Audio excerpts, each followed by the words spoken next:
નમસ્કાર વિદ્યાર્થી મિત્રો.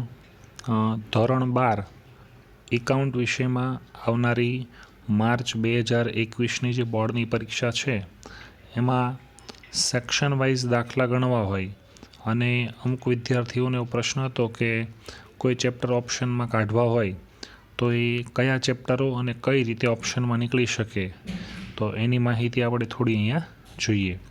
આમ તો મેં PDF બનાવેલી છે કે એકાઉન્ટ અને સ્ટેટની અંદર કયા દાખલા નીકળી ગયા છે એ દાખલાઓને બાદ કરતાં બાકી સ્વાધ્યાય અને ઉદાહરણના કયા દાખલા ગણવાના છે.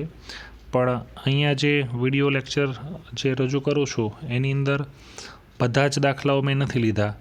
જે દાખલા અગત્યના છે, મહત્ત્વના છે અને થોડી તૈયારી કરવા માટે જરૂરી છે, એટલે કે જે વિદ્યાર્થીઓને 60-70 ગુણ મેળવવા છે તો એવા વિદ્યાર્થીઓ માટે આ વિડીયો ઉપયોગી થશે. જે વિદ્યાર્થીઓને વધારે સારા માર્ક લાવવા છે એ લોકોએ આટલી વસ્તુ તો આટલા દાખલા તો મિનિમમ કરવા જ પડશે. સેક્શન A અને Bની વાત કરીએ તો એમાં 15 MCQ અને 15 SQ પૂછાવાના છે. તો મોટે ભાગે આ 15 MCQ અને SQ જે પૂછાવાના છે એ ટેક્સ્ટબુકમાં જે સ્વાધ્યાય આપેલું છે એ સ્વાધ્યાયની અંદર આપેલા છે એમાંથી આવવું જોઈએ આ વર્ષે. તમને એવું થાય કે ટેક્સ્ટબુકના સ્વાધ્યાયના જે MCQ અને SQ બધા થઈ ગયા છે તો હવે પછી આગળ કયા કરવા, તો એની પછીનો વિકલ્પ છે નવનીતની પાછળ આપેલું છે સ્વ અધ્યયન.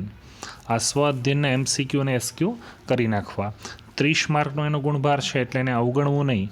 એ 30 માર્કના MCQ અને SQ બધા ફરજિયાત કરી લેવા. ત્યાર પછી સેક્શન AB પછી વાત કરીએ સેક્શન C. સેક્શન C છે એમાં ટોટલ 6 પ્રશ્નો પૂછાવાના છે. 6 પ્રશ્નોમાંથી તમારે એમાંથી 4ના જવાબ લખવાના છે. 6 પ્રશ્નો પૂછાશે તેમાંથી 4ના જવાબ લખવાના છે. દરેકના 3 ગુણ છે એટલે કુલ 12 ગુણ થશે. આમાં ધ્યાન તમારે એ રાખવાનું છે કે 6 પ્રશ્નો પૂછાશે અને 4 લખવાના છે તો કયા 2 ઓપ્શનમાં કાઢી શકાય એની છેલ્લે વાત કરીએ.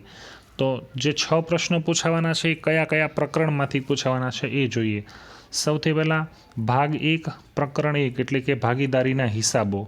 એમાં સ્વાધ્યાયનો પ્રશ્ન નંબર 3 છે એમાં દાખલા આપેલા છે 1 થી 11. આટલા દાખલામાંથી 2 દાખલા પૂછાશે. ઉદાહરણના દાખલાનો અહીંયા મેં ઉલ્લેખ નથી કર્યો, એ અલગ PDFમાં છે. આટલું તમે કરી નાખો તો પણ તમારે 50, 60, 70 માર્ક લાવવા માટે ઇનફ છે. રીત પ્રેક્ટિસ કરવા માટે તમે અલગ બીજા વધારાના દાખલા ગણી શકશો. ત્યાર પછી વાત કરીએ પ્રકરણ 4ની. તો પ્રકરણ 4 છે ભાગીદારીનું પુનર્ગઠન, જેની અંદર લાભ અને ત્યાગના દાખલા પૂછાવાનો છે. અને એક અનામતો અને એકત્રિત થયેલા નફાની વહેંચણીનો પણ દાખલો છે, એ પણ પૂછાઈ શકે. તો આ લાભ અને ત્યાગના દાખલા પ્રશ્ન 4 થી 9માં છે અને અનામત અને એકત્રિત થયેલા નફાની વહેંચણીનો દાખલો આટલામાંથી એક દાખલો પૂછાઈ શકે છે. ત્યાર પછી વાત કરીએ 7મું ચેપ્ટર ભાગીદારી પેઢીનું વિસર્જન. એમાં વાત કરીએ તો ઉદાહરણ પહેલાંની અંદર 14 કે 15 પ્રશ્નો છે એ ગણવા છે. સ્વાધ્યાયની અંદર પ્રશ્ન નંબર 3 અને 4 આ ચેપ્ટરમાંથી કુલ 2 દાખલા પૂછાશે. હવે વિસર્જન પ્રકરણમાંથી ખાસ યાદ રાખવાનું છે કે કદાચ આ વર્ષે વિસર્જનના 2 પ્રશ્નો છે તો એમાંથી એક થિયરીનો પ્રશ્ન પણ પૂછાઈ શકે.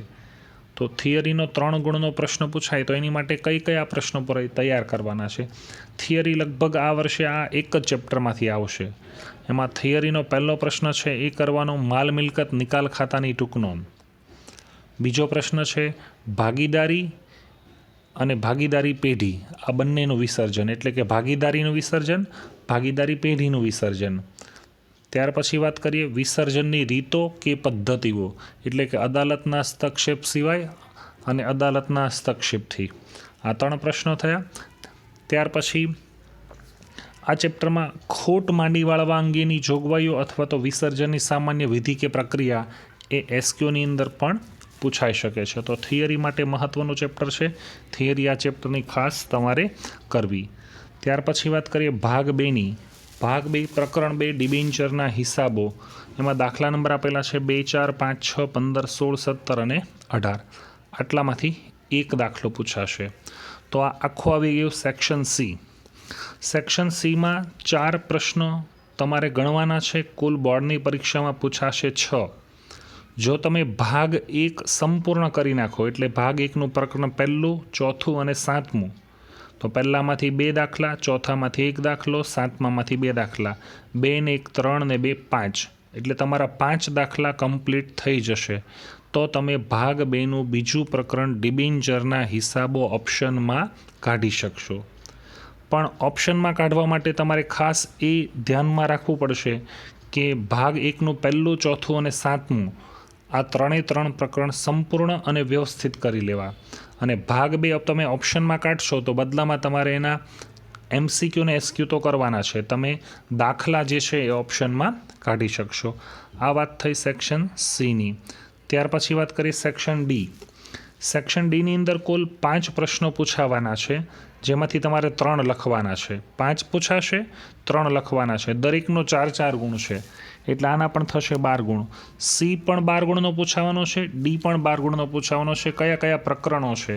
તો ભાગ 1નું પ્રકરણ નંબર 3 પાઘડી, માત્ર સૂત્ર પર આધારિત ચેપ્ટર છે, ખૂબ સહેલું ચેપ્ટર છે, ફરજિયાત કરી નાખવું. પ્રકરણ 3માંથી સ્વાધ્યાયમાંથી 4 થી 12 દાખલાઓ છે. આ જ દાખલામાંથી 2 દાખલા પૂછાશે. ખાસ મહત્ત્વનું છે, એટલે આ પ્રકરણના 100% આ પ્રકરણ કરી જ નાખવું તમારે. ત્યાર પછી વાત કરીએ ભાગ 2નું પ્રકરણ નંબર 4 નાણાકીય પત્રકોનું વિશ્લેષણ. એમાં સ્વાધ્યાયની અંદર 5, 6, 7 અને 9 દાખલા છે. આટલામાંથી 1 દાખલા પૂછાશે. ધ્યાન રાખજો કે આમાં 5 દાખલા પૂછાવાના છે, એમાંથી તમારે ગણવાના 3 છે. તો જો સૌથી સહેલું પ્રકરણ પાઘડી, એના 2 દાખલા પૂછાવાના છે. અને એનાથી પણ સહેલું ચેપ્ટર એટલે કે આ નાણાકીય પત્રકનું વિશ્લેષણ, એમાંથી 1 દાખલો પૂછવાનો છે. એટલે 2 દાખલા ને 1 દાખલા, 3 દાખલા થઈ ગયા. તો બાકીના બંને ચેપ્ટર તમે ઓપ્શનમાં કાઢી શકશો. બાકીના કયા ચેપ્ટર છે? તો કે પ્રકરણ 5 હિસાબી ગુણોત્તર, જે થોડું સમજવામાં અઘરું પડશે કારણ કે ઘણા બધા સૂત્રો તૈયાર કરવાના છે. પણ એ સૂત્ર તમે યાદ નહીં રાખો તો ચાલશે, પણ એની અંદરથી MCQ અને SQ પૂછાય છે, જે ખાસ મહત્ત્વના છે.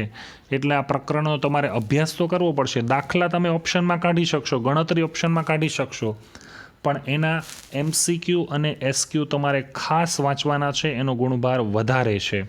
ત્યાર પછીનું પ્રકરણની વાત કરીએ રોકડ પ્રવાહ પત્રક. એમાં ઉદાહરણ 11, 12, 13 અને સ્વાધ્યાયનો દાખલા નંબર 18 અને 19. આટલામાંથી 1 દાખલો પૂછાશે. પ્રકરણ 5 હિસાબી ગુણોત્તર, એમાંથી પણ 1 દાખલો પૂછાશે. તો આ ચેપ્ટરમાં, આ સેક્શનમાં તમારે ઓપ્શનમાં કાઢવા હોય તો ભાગ 2ના પ્રકરણ નંબર 5 અને 6 આ બંને ચેપ્ટર તમે ઓપ્શનમાં કાઢી શકશો. શું કામ? તો કે ભાગ 1નું પ્રકરણ 3 અને ભાગ 2નું પ્રકરણ 4 આ બંને તમે કમ્પ્લીટ ગણી નાખશો એટલે 5મું અને 6થું ચેપ્ટર આપોઆપ ઓપ્શનમાં નીકળી જશે. છતાં 6થું પ્રકરણ કોઈને કરવું હોય તો સ્વાધ્યાયના 2 દાખલા મહત્ત્વના છે, 18 અને 19. એમાં 1 દાખલો 18મો જોઈ લેવો. કદાચ એ પૂછાઈ શકશે આ વખતે, કારણ કે સહેલું પેપર આવશે તો આ દાખલો પૂછાવાની શક્યતાઓ ઘણી બધી છે. ફરી વખત, તમે જો પ્રકરણ 5 અને 6 બંને ઓપ્શનમાં કાઢશો તો એના MCQ અને SQ તમારે ગણવા પડશે. અને 5 અને 6 જો તમે ઓપ્શનમાં કાઢશો તો પ્રકરણ 3 અને ભાગ 2નું પ્રકરણ 4 એ સંપૂર્ણપણે તમારે તૈયાર કરવું પડશે. બધા જ ચેપ્ટરમાંથી કયા દાખલા નીકળી ગયા છે અને કયા દાખલા છે એ મારા બ્લોગમાં મેં લખેલું જ છે. એમાં PDF ફાઇલ તમને મળી જશે www.pratikkaakadia.blogspot.com. આની પરથી તમને બધી જ વસ્તુ મળી રહેશે. ત્યાર પછી વાત કરીએ સેક્શન Eની. તો સેક્શન E 5 પ્રશ્નો ટોટલ પૂછાવાના છે. આ 5 પ્રશ્નોમાંથી તમારે 3 પ્રશ્નો લખવાના છે. 3 પ્રશ્નો તમારે જે લખવાના છે એ કયા કયા પ્રકરણના આવશે? તો સૌથી પહેલું ભાગ 1નું પ્રકરણ 5. એમાં સ્વાધ્યાયનો 8, 9, 10, 11, 12, 13 અને 14 જે બોલ્ડ અક્ષરે લખેલા છે, ખૂબ મહત્ત્વના દાખલા છે, એને પહેલાં લખી નાખવાના અથવા પહેલાં ગણી નાખવાના છે. આટલામાંથી 1 દાખલો પૂછાશે. પછી વાત કરીએ પ્રકરણ 6, થોડું પ્રમાણમાં અઘરું ચેપ્ટર અને દાખલાની સંખ્યા પણ ખૂબ વધારે છે. સ્વાધ્યાયમાંથી છે, ઉદાહરણના પણ દાખલા છે. ઉદાહરણના અહીંયા મેં કોઈ દાખલાનો ઉલ્લેખ નથી કરેલો. 5, 6, 7, 8, 9, 10, 11, 12, 13, 14 અને 15 આટલામાંથી 2 દાખલા પૂછાશે. ત્યાર પછી વાત કરીએ ભાગ 2નું પ્રકરણ 1 શેર મૂડીના હિસાબો. મારા દૃષ્ટિકોણથી, મારા ખ્યાલથી જો આ સેક્શન ગણવાનો હોય તો તમારે પહેલી પસંદગી અપાઈ ભાગ 2નું પહેલું ચેપ્ટર શેર મૂડીના હિસાબો. આમાંથી 2 દાખલા પૂછાશે અને એ 2 દાખલા પાંચમું અને છઠ્ઠું એટલે કે પ્રવેશ અને નિવૃત્તિ ચેપ્ટર છે એની કરતાં પ્રમાણમાં ઘણા સરળ છે.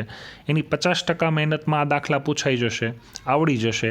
અને આમાંથી ખાસ 2 દાખલા પૂછાવાના છે. એટલે મેં જે દાખલા લખેલા છે બોલ્ડ અક્ષરે તો ખાસ તમારે દાખલા ગણી જ નાખવા.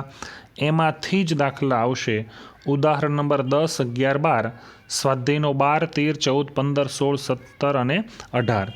એમાં બોલ્ડ અક્ષરે લખેલા છે. ખૂબ એટલે ખૂબ જ મહત્ત્વના દાખલાઓ છે. એટલા દાખલા તમારે ફરજિયાત ગણી જ નાખવાના. આ પ્રકરણમાં તમારે 3 દાખલા ગણવાના છે.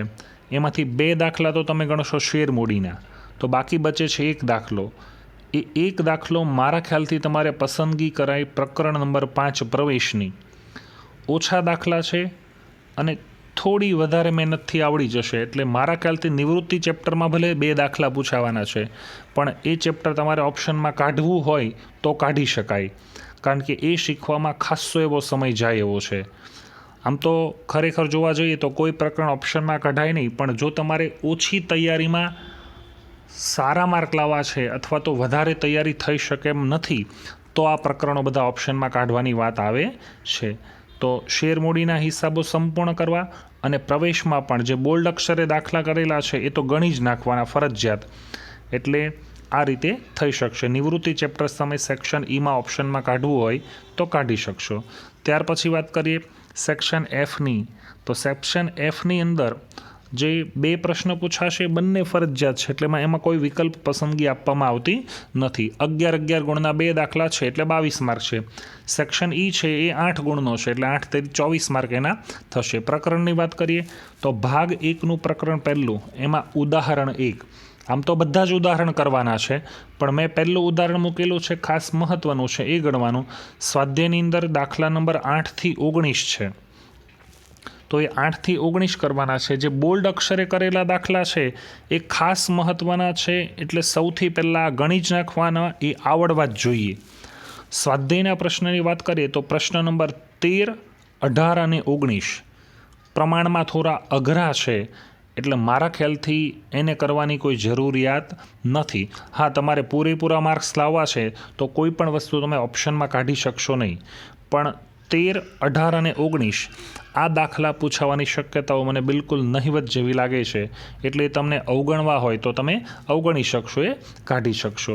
ત્યાર પછી વાત કરીએ ભાગ 2ની.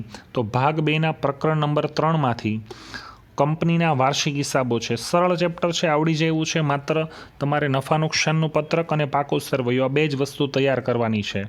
તો એ પત્રકને આધારે દાખલા ગણવાના છે. એમાં ઉદાહરણ નંબર 14 અને સ્વાધ્યાયનો 9મો અને 10મો દાખલો, આટલામાંથી 1 દાખલો પૂછાશે જે ફરજિયાત છે, જે તમારે ગણવો પડશે.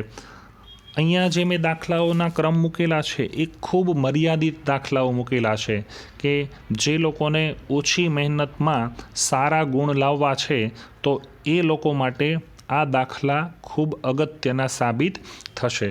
તમારે આટલા દાખલા કમ્પ્લીટ થઈ જાય છે અને છતાં સમય વધે છે અને તૈયારી માટે હજુ વધુ દાખલાની જરૂર છે, તો મેં મારા બ્લોગમાં મૂકેલી છે PDF ફાઇલ.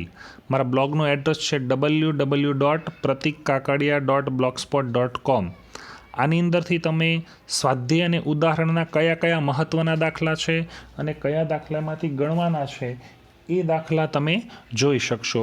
આમાંથી મેં જે ચેપ્ટરો ઓપ્શનમાં કાઢવાનું કીધેલું છે એ ચેપ્ટર તમે ઓપ્શનમાં કાઢશો તો એના દાખલા તમારે ગણવાના નહીં રહે, પરંતુ એના MCQ અને SQ એ તમારે ફરજિયાત વાંચવાના રહેશે. આશા રાખું છું કે આ વિડીયો લેક્ચરથી તમને ઘણી બધી સરળતા થઈ હશે, ઘણું બધું સમજવામાં ફાયદો થયો હશે.